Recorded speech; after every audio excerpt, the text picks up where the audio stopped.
Hello everyone, कैसे हैं आप सभी। आई होप आप सब अच्छे ही होंगे। तो मैं अपने बारे में बता देती हूँ। मेरा नाम है नीतू यादव और आज हम आपके लिए हिंदी व्याकरण की सीरीज़ लेकर आए हैं जो सभी कॉम्पिटिटिव एग्ज़ाम के लिए उपयोगी है।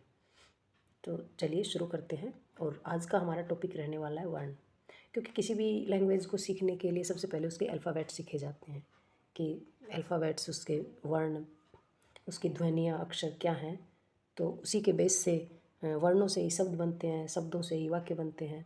तो किसी भी भाषा की सबसे छोटी इकाई अगर मानी जाए तो वो वर्ण होती है। तो आज का हमारा टॉपिक रहने वाला है वर्ण।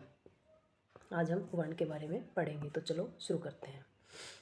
वर्ण किसे कहते हैं? सबसे पहले क्वेश्चन आता है कि वर्ण किसे कहते हैं। वर्ण होते क्या हैं? वर्ण होते क्या हैं? तो अगर हम वर्ण की बात करें, वर्ण क्या होते हैं? जैसे अ, आ, क, ख, ये सभी क्या हैं? ये सभी वर्ण हैं। अ, आ, ई, क, ख, ग, च, छ, ज, ये सब क्या हैं? वर्ण हैं। ये जैसे कि ध्वनियाँ हैं, ये ध्वनि। और ध्वनि को लिखित रूप देने के लिए हमने कुछ चिन्ह बनाए हैं। ध्वनि जो मुंह से निकलता है आ, ये ज़रूर तो नहीं कि उसका स्वरूप ऐसा ही होना चाहिए, बट उसको हमने पहचान देने के लिए ये चिन्ह बनाए कि हम ए की पहचान इससे करेंगे, आ की पहचान इससे करेंगे, कै की इससे, ख की इससे, च, छ, इन सब को पहचानने के लिए हमने ये चिन्ह बनाए हैं। और इन चिन्ह को ही क्या कहते हैं? अक्षर कहते हैं, वर्ण कहते हैं। तो वर्ण किसे कहते हैं? वह छोटी से छोटी ध्वनि, वह छोटी से छोटी ध्वनि जिसके टुकड़े न हो उसके, उसे वर्ण कहते हैं। क्या होगा इसकी परिभाषा? कि वह छोटी से छोटी ध्वनि जिसके टुकड़े न हो उसके, वह वर्ण कहलाती है। शब्द निर्माण की जो लघुत्तम जो इकाई होती है,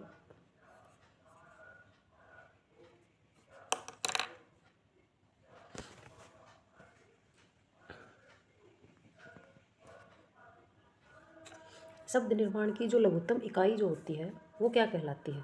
ध्वनि या वर्ण। उसको हम क्या कहेंगे? या तो ध्वनि कहेंगे या वर्ण कहेंगे, क्योंकि शब्द किससे बनता है। अब जैसे मैंने मान लो क्या लिखा, राम लिखा, ये क्या है? ये एक शब्द है। ये क्या है? ये एक शब्द है। अब इसकी बात करें क्या कि इसकी सबसे छोटी इकाई, एक तो हमने बोला र, रा, मैं, तो वो ध्वनि हो गई। और ध्वनि को लिखित रूप देने के लिए हमने इन चिन्हों का प्रयोग किया है कि इसको लंबे समय तक कैसे रखा जाए कि भाषा की पहचान के लिए। जैसे हमारा इतिहास की बात करें तो वही कि पहले प्राग इतिहास जिसके बारे में हमें लिखित साक्ष्य नहीं मिलते तो उसका हमें नहीं पता है, लेकिन जब से हमने लिखित साक्ष्य उसके मिले हैं तो हम उसके बारे में हमें नॉलेज है।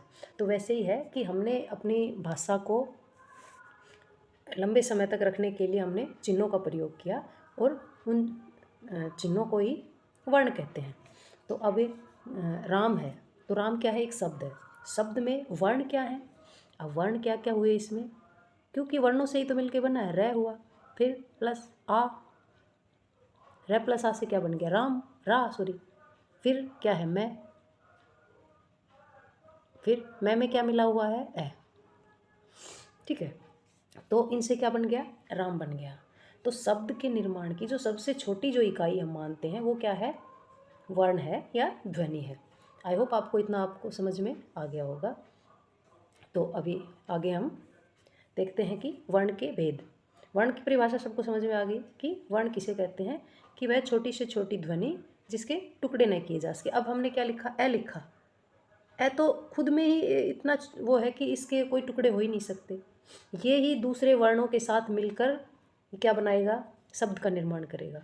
अकेले अकेले हैं वो, और अगर क है, अगर ऐसे जो क लिखा है तो ये वर्ण नहीं है। ये जो नीचे हलंत लगा हुआ है ये वर्ण है। ये वर्ण क्यों नहीं है? क्योंकि इस क में क्या मिला हुआ है? ए मिला हुआ है। और परिभाषा हमारी क्या कहती है? कि वह छोटी से छोटी ध्वनि जिसके टुकड़े न हो उसके वह वर्ण कहलाती है। लेकिन यहाँ तो हमने इस क के तो टुकड़े कर दिए, इसके तो हमने टुकड़े कर दिए। क्या किया? क प्लस ए से ये क बना। तो इसका मतलब ये क्या नहीं है? वर्ण नहीं है। वर्ण क्या है? ये वाला जिसके नीचे क्या लगा हुआ है? हलंत लगा हुआ है ये। और ए जो है ये स्वर है, तो ये तो स्वतंत्र रूप से बोले जाते हैं, इनके प्रयोग में, इनके बोलने में तो किसी अन्य वर्ण की सहायता ली नहीं जाती। वो हम जब आगे वर्ण के भेद पढ़ेंगे तब आपको समझ में आ जाएगा। तो पता चला कि ये वर्ण नहीं है, जो हलंत वाला है ये वर्ण है। क्यों? क्योंकि हमने परिभाषा में पढ़ा है कि वह छोटी से छोटी ध्वनि जिसके टुकड़े न हो, और इसके तो हमने क्या कर दिए, टुकड़े कर दिए, तो ये तो वर्ण हो नहीं सकता, इसलिए जो नीचे हलंत लगा हुआ है वो वर्ण है। तो इतना आपको समझ में आ गया होगा। अब आगे हम आते हैं कि वर्ण के भेद। वर्ण के कितने भेद होते हैं? वर्ण के दो भेद होते हैं। वर्ण के कितने भेद होते हैं? दो भेद। पहला क्या है? स्वर। दूसरा क्या है? व्यंजन। पहला क्या हो गया? स्वर हो गया। दूसरा क्या हो गया? व्यंजन हो गया। अब बात करें कि स्वर किसे कहते हैं और व्यंजन किसे कहते हैं। इससे पहले हम देख लेते हैं कि हिंदी वर्णमाला में स्वर कितने हैं और व्यंजन कितने हैं। तो हिंदी वर्णमाला, अब एक बात होती है कि हमने तो वर्ण पढ़ा, ये वर्णमाला कहाँ से आ गई? तो वर्णमाला किसे कहते हैं? तो वर्णों का जो समूह होता है, क्या होता है? वर्णों का समूह। भाई मेरी राइटिंग थोड़ी ऐसी है, देख लेना, समझ में तो आई होप आपको आ ही रहा होगा। वर्णों का समूह वो क्या कहलाता है? वो कहलाता है वर्णमाला। वर्णों का जो समूह है वो वर्णमाला कहलाता है। समझ में आ गया कि जो वर्णों का जो समूह है वो वर्णमाला कहलाता है। तो अब हम क्या देखेंगे कि हिंदी में स्वर कितने हैं और व्यंजन कितने हैं। परिभाषा की बात हम बाद में करेंगे। तो सबसे पहले देखते हैं कि हिंदी में स्वर कितने हैं हमारे। स्वर हैं हमारे 11। कितने हैं? 11। अब ये 11 कौन कौन से हैं? 11 कौन कौन से हैं ये देख लेते हैं हम। जो 11 स्वर हैं उसमें सबसे पहले आता है ए। भाई एक तो इससे लिखा अच्छे से नहीं जा रहा, पर से मेरी राइटिंग भी ऐसी है। ए है, फिर आ, ई, छोटी ई बड़ी ई, फिर ऊ, छोटा ऊ, फिर बड़ा ऊ, फिर री के बाद क्या आ गया? ए, फिर आई, फिर ओ और औ।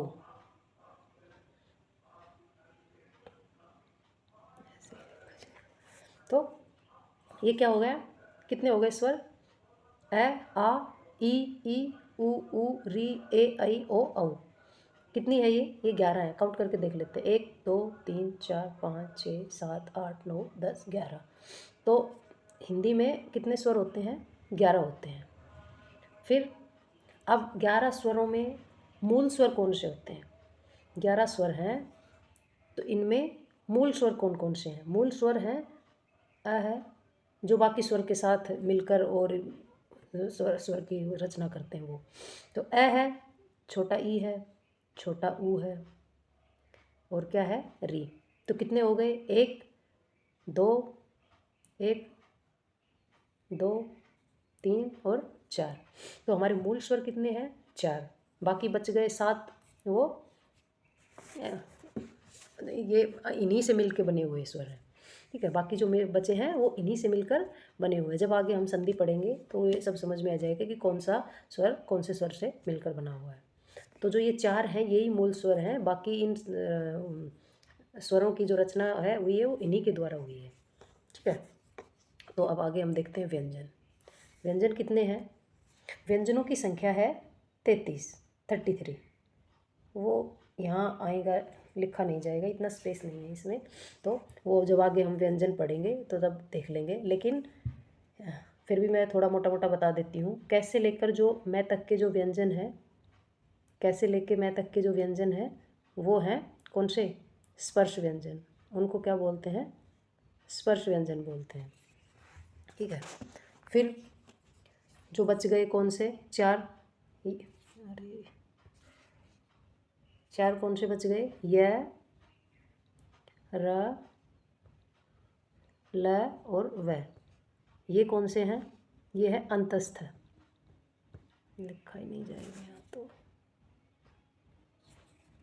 अंतस्थ व्यंजन, भाई थोड़ा एडजस्ट कर लेना। अंतस्थ व्यंजन। फिर कौन सा है? स, स, स और है, ये कौन से हैं? ये कहलाते हैं उष्म व्यंजन। ये कौन से कहलाते हैं? उष्म। ठीक है, तो पहले कैसे लेके मैं तक वाले तो क्या है? स्पर्श व्यंजन है। फिर यह, र, ल, व, ये चार हैं, ये अंतस्थ व्यंजन है। मतलब इनको स्वर और व्यंजनों के दोनों के बीच की कैटेगरी में रखा गया, इसलिए इनको अंतस्थ व्यंजन कहते हैं। फिर श, श, श है जो ये है उष्म व्यंजन। तो ऐसे करके ये स्पर्श व्यंजन है कितने? 25। 25 और 4 ये हो गए और 4 ये हो गए, तो कितने हो गए? 25 और 4 कितने? 29। 29 और 4 33, तो टोटल कितने हो गए? 33। टोटल वर्ण कितने हो गए? व्यंजन कितने हो गए? 33। और टोटल वर्ण कितने हुए? अब जब हम टोटल वर्णों की बात करते हैं तो टोटल वर्ण कितने हुए? 11। तो क्या थे? हमारे स्वर थे। क्या थे? 11 स्वर। और 33 क्या थे? व्यंजन। 33 क्या थे? व्यंजन थे। तो ये टोटल कितने हो गए वर्ण? वर्ण हो गए हमारे 44। 44 वर्ण हो गए। अब कहीं दिखाते हैं कि स्वर वो हैं कितने हैं? 13 हैं, व्यंजन 42 हैं, टोटल वर्ण है वो 52 है, 52 है। तो वो कैसे हैं वो भी हम सारे आगे बताएंगे कि वो कैसे, क्योंकि इन्हीं से मिलके जैसे कुछ हमारे संयुक्त व्यंजन हो गए, कुछ हमारे अयोगवा हो गए, ऐसे मिला के ये 52 कर दिए। लेकिन जो बेसिक जो है, मूल जो है, शुद्ध जो रूप से हैं वो हमारे यही है, 11 स्वर, 33 व्यंजन और 44 वर्ण है। ठीक है, आई होप आपको इतना समझ में आ गया होगा। चलो अब हम आगे देखते हैं। तो अभी बात करते हैं हम किसकी? स्वर कि स्वर किसे कहते हैं।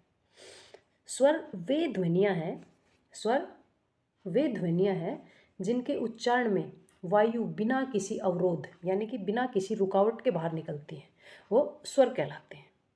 स्वर क्या है? वे ध्वनियाँ जिनका उच्चारण में वायु बिना किसी रुकावट के बाहर निकलती है, वो स्वर कहलाते हैं। अर्थात हम दूसरे तरीके से ये भी कह सकते हैं कि वे ध्वनियाँ जिनका उच्चारण करते समय किसी अन्य ध्वनि की सहायता नहीं लेनी पड़ती, वो क्या कहलाते हैं? स्वर कहलाते हैं। वे वर्ण जिनका उच्चारण करते समय किसी अन्य वर्ण की सहायता नहीं लेनी पड़ती, वो क्या कहलाते हैं? वो स्वर कहलाते हैं। ठीक है, और या फिर बिना किसी रुकावट के जो वायु बाहर निकलती है वो स्वर कहलाता। दोनों एक ही बात है। अगर आपको ये अच्छे से समझ में आ रही है तो ये, और वो समझ में आ रही है तो वो, क्योंकि हम शुरू से वो पहले वाली जो मैंने बताई है ओरल बोल के, वही पढ़ते आ रहे हैं कि वे छोटी से छोटी ध्वनियाँ जिनका उच्चारण करते समय किसी अन्य वर्ण की सहायता नहीं लेनी पड़ती, वो क्या कहलाते हैं? स्वर कहलाते हैं। ठीक है, अब बात कर लेते हैं हम स्वर के भेद की कि स्वर के भेद कितने हैं। स्वर के भेद सबसे पहले हम देखें तो उच्चारण, सबसे पहले उच्चारण समय या मात्रा के आधार पे कि भाई उनका उच्चारण कैसे होता है, उनमें कितना समय लगता है, उनकी मात्राएं क्या हैं, इनके आधार पे अगर हम भेद की बात करें तो वो कितने हैं? 3 हैं। कितने हैं? 3 हैं। सबसे पहले आता है हर्ष स्वर, फिर आता है दीर्घ स्वर, और फिर आता है प्लुत स्वर। सबसे पहले आता है हर्ष स्वर, फिर आता है दीर्घ और फिर आता है प्लुत स्वर। तो हर्ष मतलब क्या होता है? हर्ष मतलब होता है कि छोटा। हर्ष मतलब छोटा, लिखा ही नहीं जा रहा। हर्ष मतलब छोटा। तो हर्ष स्वर कौन कौन से हैं उसकी बात करेंगे। सबसे पहले हम इसकी परिभाषा देख लेते हैं। हर्ष स्वर को क्या कहते हैं? हर्ष स्वर को हम मूल स्वर भी कहते हैं, इन्हें एकमात्रिक स्वर भी कहते हैं। क्या क्या कहते हैं हर्ष स्वर को? इन्हें हम मूल स्वर कहते हैं। मूल स्वर बताया तो था, कौन कौन से होते हैं हमारे? ए, ई, उ और री, यही तो है मूल स्वर, और यही क्या है? हर्ष स्वर है। ठीक है, तो इन्हें हम मूल स्वर भी कहते हैं। एक मात्रिक यानी कि इनमें एक ही मात्रा है, इनमें क्या है? सिंगल सिंगल मात्रा है, तो ये एक मात्रिक भी हैं, मूल स्वर भी हैं। इनका उच्चारण सबसे कम समय लगता है, जब हम इनका उच्चारण करते हैं तो सबसे कम समय लगता है, जैसे अ, ई, उ, री। ठीक है, अ, ई, उ, री, और फिर बोलते हैं आ, ई, उ, तो इससे क्या लग रहा है? ज़्यादा समय लग रहा है। तो इनका उच्चारण करते समय सबसे कम समय लगता है। ये मूल स्वर भी हैं और ये एक मात्रिक स्वर भी हैं। ठीक है, इतना आपको समझ में आ गया होगा। अब हम देखते हैं दीर्घ स्वर। दीर्घ स्वर जिनका उच्चारण करते समय ह्रस्व स्वर से दुगना समय लगता है। यानी कि जब हम इनको बोलते हैं, इनका उच्चारण करते हैं, तो जो हर्ष स्वर कौन से हैं, ए ई उ री, इनसे डबल टाइम लगता है। ये इसमें 2 मात्राएं लगती हैं, इसे दीर्घ स्वर कहते हैं। 2 मात्राएं कैसे हो गई? अब हमने ए लिखा था ऐसे, लेकिन हमने आ लिखा है तो 2 मात्रा हो गई ना, एक ये और एक ये और एक ये, 2। अब ऐसे ई लिखा था, फिर ई, ये बड़ी ई, तो ये 2 मात्रा हो गई, क्योंकि ई की ये ही तो मात्रा लगती है। फिर ऊ लिखा और फिर ये वाला ऊ, तो इसमें 2 मात्राएं लगती है। वो एक मात्रिक थे, ये द्विमात्रिक हैं। तो दीर्घ स्वर वे स्वर हैं जिनका उच्चारण करते समय हर्ष स्वर से दुगना समय लगता है, और जिसमें 2 मात्राएं लगती हैं उसे दीर्घ स्वर कहते हैं। जैसे आ, ई, उ, ए, आई, ओ, औ। ठीक है, तो ये क्या है, ये जो 7 हैं ये क्या है, दीर्घ स्वर हैं, और ये जो 4 हैं ये क्या है, हर्ष स्वर हैं। अब बात आती है कि प्लुत स्वर। प्लुत स्वर का प्रयोग हिंदी भाषा में नहीं होता। प्लुत स्वर का प्रयोग हिंदी भाषा में नहीं होता। इसमें जो ये 3 वाला साइन है ना, ये आता है, और ये सिर्फ किस में लगता है, सिर्फ और सिर्फ संस्कृत में लगता है। ठीक है, जैसे हम क्या लिखते हैं, ओम, ये देखो ये लिखा है ओम, तो इसमें जो ये 3 लिखा हुआ है ना, 3 जैसे, यही है प्लुत स्वर। तो इसका प्रयोग हिंदी भाषा में नहीं होता, इसका सिर्फ किस में होता है, संस्कृत भाषा में होता है। संस्कृत, और इसका जब हम उच्चारण करते हैं तो ये 3 गुना समय लगाता है, यानी कि हर्ष और दीर्घ का भी 3 गुना समय लगता है। इसमें ये एक सबसे कम समय लगता था, इसमें 2 गुना समय लगता था, और इसका 3 गुना समय लगता है। इसका प्रयोग संस्कृत को प्लुत का तीसरा भेद माना जाता है, और इसका उपयोग हिंदी भाषा में नहीं होता है। ठीक है, तो उच्चारण के आधार पे हमने कितने देखे, हर्ष स्वर देखा, दीर्घ स्वर देखा और प्लुत स्वर देखा। हर्ष स्वर में ए छोटा ए, छोटी ई, छोटा ऊ और छोटी री है, और दीर्घ स्वर में क्या था, बड़ा आ, बड़ी ई, बड़ा ऊ, ए, आई और औ, ये थे। तो ये 4 थे और ये 7 थे, टोटल कितने हो गए, 11 हो गए। आई होप आपको इतना समझ में आ गया होगा। अब हम आगे देखते हैं। अब हम बात करते हैं किसकी, प्रयत्न के आधार पे स्वर के भेद। पहले हमने किस पे देखे थे, उच्चारण के आधार पे। अब हम प्रयत्न के आधार पे, प्रयत्न यानी कि हमारी जो जिह्वा है, हमारी जो जीभ है, उसको कितना प्रयत्न करना पड़ता है इसके उच्चारण में। तो जिह्वा के प्रयत्न के आधार पे अगर हम देखेंगे तो भी इसके कितने भेद हैं, 3। पहला क्या है, अग्र स्वर, दूसरा क्या है, पश्च स्वर, और तीसरा क्या है, मध्य स्वर। ठीक है, तो अग्र स्वर क्या होता है, अग्र मतलब होता है क्या, अग्र मतलब होता है आगे। अग्र मतलब क्या होता है, आगे। अग्र मतलब क्या होता है, आगे। ठीक है, अग्र मतलब आगे। तो अग्र स्वर क्या है, जिन स्वरों के उच्चारण में जीभ का अगला भाग ऊपर नीचे उठता है।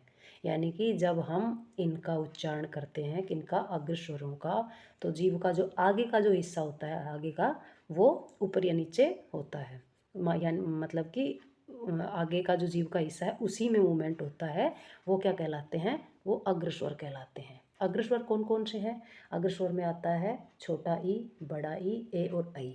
अब आप बोल के देख लो, ई, ए, आई, यानी कि सिर्फ जो आगे की हमारी जो जीभ की जो आगे का हिस्सा है उसी में मूवमेंट हो रहा है, पीछे का नहीं हो रहा। तो इसलिए ये क्या कहलाते हैं, अग्र स्वर। और ये कितने हैं, ये 4 हैं। आपको ये ज़रूर ध्यान रखना है, क्योंकि एग्जाम में ऐसे सीधे परिभाषाएं तो उठा के नहीं पूछते हैं। जो हम कॉम्पिटिटिव एग्जाम है इनमें ऐसे ही पूछेंगे कि अग्र स्वर में कौन कौन से स्वर आते हैं। तो आपको दे देंगे ए, बी, ऑप्शन बी, ए, ऑप्शन सी, बड़ा ऊ, ऑप्शन डी, री। तो आपको पहचानना है कि इनमें अग्र स्वर कौन सा है, ऐसे आएगा।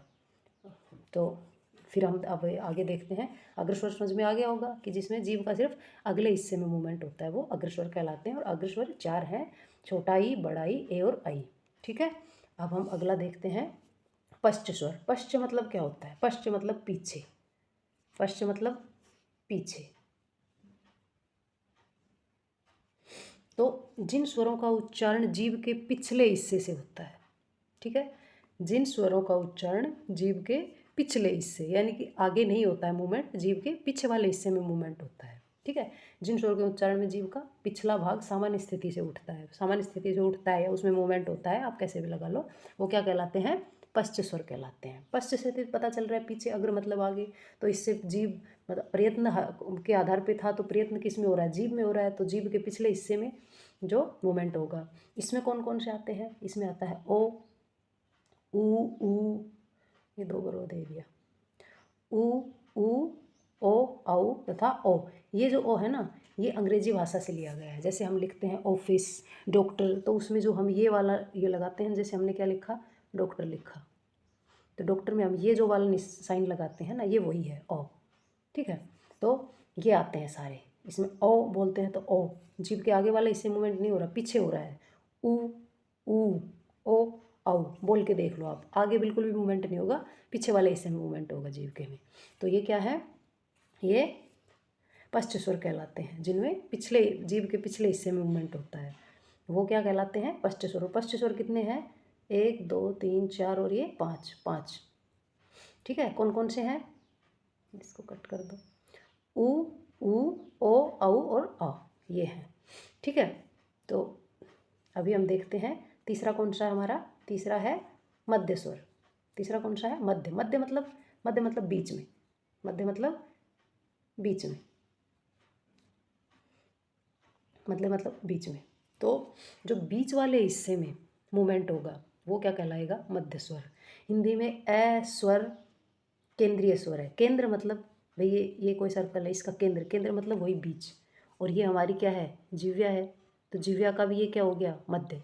ये वाला हिस्सा जो है मध्य। तो इसमें भी क्या बताया है कि हिंदी में ए स्वर केंद्रीय स्वर है। केंद्र मतलब केंद्रीय स्वर मतलब जिसको क्या रखा गया है? बीच में रखा गया है। हमारे जितने भी स्वर हैं उनमें सब में क्या है? ए है, उसको मध्य में रखा गया है। ये कहा गया है इसमें कि इसको केंद्रीय स्वर है जो है हमारा है। इसके उच्चारण में जीभ का मध्य भाग थोड़ा सा ऊपर उठता है। इसमें जब हम इसका उच्चारण करते हैं तो हमारी जीभ का जो मध्य भाग, जो बीच का हिस्सा होता है हमारी जिह्वा का, ये जो मध्य भाग है ये थोड़ा सा ऊपर उठता है। बोल के देख लो, आ। जो बीच का हिस्सा है वो उसमें हल्का सा, इतना मतलब बहुत ज़्यादा पता नहीं चलेगा, लेकिन आप थोड़ा ध्यान से देखोगे तो आपको फील होगा कि सिर्फ जो बीच वाला हिस्सा है वो हल्का सा ऊपर उठ रहा है, तो वो क्या हो गया? मध्य स्वर। मध्य स्वर में सिर्फ क्या है? ए आता है। ठीक है, ए है, वो ऐसे मान लो कि ए जो है ना वो सबका राजा है, उसको हमेशा क्या रखा जाता है? बीच में रखा जाता है। तो ये मध्य स्वर में कौन आ गया? ए आ गया। इतना आपको समझ में आ गया होगा। तो प्रयत्न में क्या देखा हमने? प्रयत्न के आधार पे अग्रस्वर हो गया, पश्च स्वर हो गया और मध्य स्वर हो गया। अग्र मतलब आगे का हिस्सा जीभ का उठता है, पश्च मतलब पीछे का हिस्सा उठता है, और मध्य मतलब बीच का। तो अग्र में कौन से आ गए? ये 4 आ गए, छोटा ई, बड़ा ई, ए और आई। और पश्च स्वर में कौन से आ गए? ऊ, ओ, औ और औ, ये आ गए। और मध्य स्वर में सिर्फ क्या आ गया? अकेला ए। ठीक है, तो चलो अब आगे देखते हैं। फिर क्या आता है कि मुख आकृति। मुख आकृति यानी कि हमारे मुख की आकृति के आधार पर जब हम इनका उच्चारण करते हैं तो हमारे मुख की शेप जो है वो कैसे बनती है उसके आधार पे बताते हैं। तो मुख की आकृति के आधार पे कितने हो गए? 4 हो गए। कौन से? संवर्त, अर्धसंवर्त, विवृत और अर्धविवृत। ये एग्ज़ाम नहीं, सॉरी, ये क्वेश्चन अभी एचटेट के एग्ज़ाम में भी आया था कि इनमें कौन सा था? विवृत कौन सा है, ऐसा कुछ करके आया था। विवृत था या संवर्त था, मुझे अच्छे से ध्यान नहीं है, बट देखा था मैंने। ये मुखाकृति के आधार पर कितने हैं? 4 हैं। संवृत है, अर्धसंवृत है, विवृत है और अर्धविवृत है, ये 4 हैं। तो अब एक एक करके चलो इनको हम देखते हैं। सबसे पहले बात किसकी करते हैं? संवृत की। संवृत कौन से हैं? वे स्वर जिनका उच्चारण में मुंह बहुत कम खुलता है, मतलब जब हम इनका उच्चारण करते हैं तो हमारा मुंह है वो बहुत कम मात्रा में खुलता है। जैसे ई, ऊ बोल के देख लो, ई, ऊ। इनका जब हम उच्चारण करते हैं तो मुंह थोड़ा सा खुलता है, तो ये क्या हो गए? संवर्त हो गया। अर्धसंवर्त। अर्धसंवर्त के मतलब आधे, इससे क्या लग रहा है?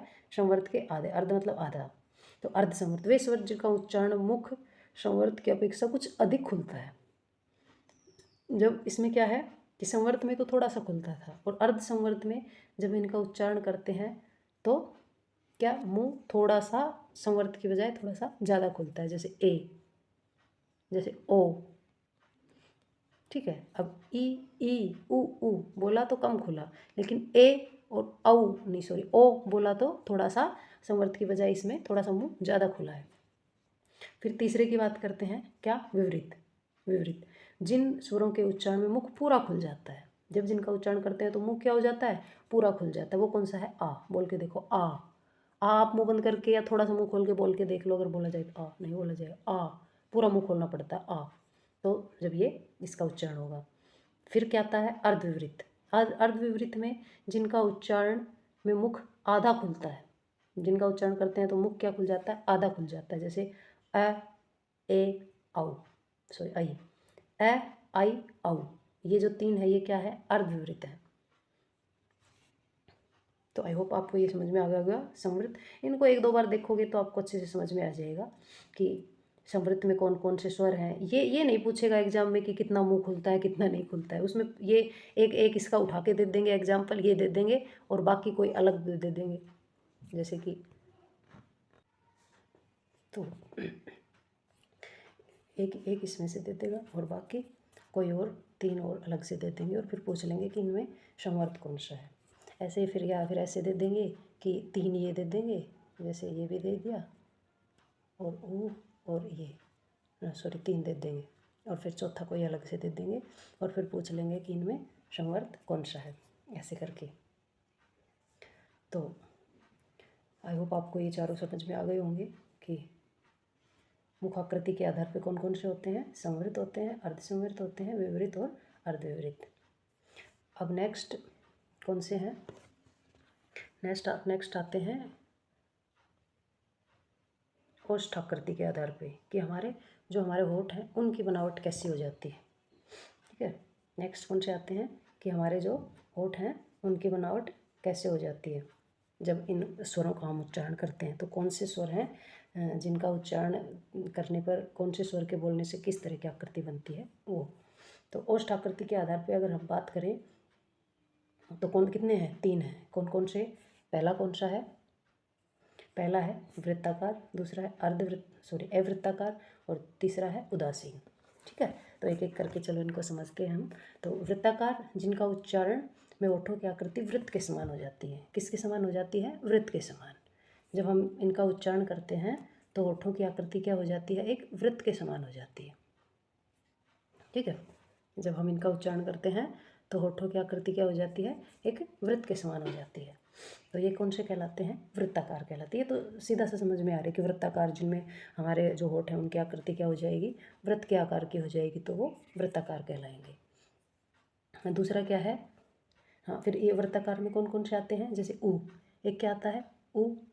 अब ऐसे देखने से ही लग रहा है ना, इसको ऐसे कर देंगे तो ये क्या बन जाएगा? सॉरी, ऐसे कर देंगे तो ये क्या बन जाएगा?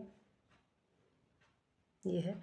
इसको ऐसे कर दिया, थोड़ा सर्कल टाइप बन गया ना, तो ऐसे आइडिया लगा लेंगे। फिर ऊ है, फिर क्या है? बड़ा ऊ है, ओ, और क्या है? औ।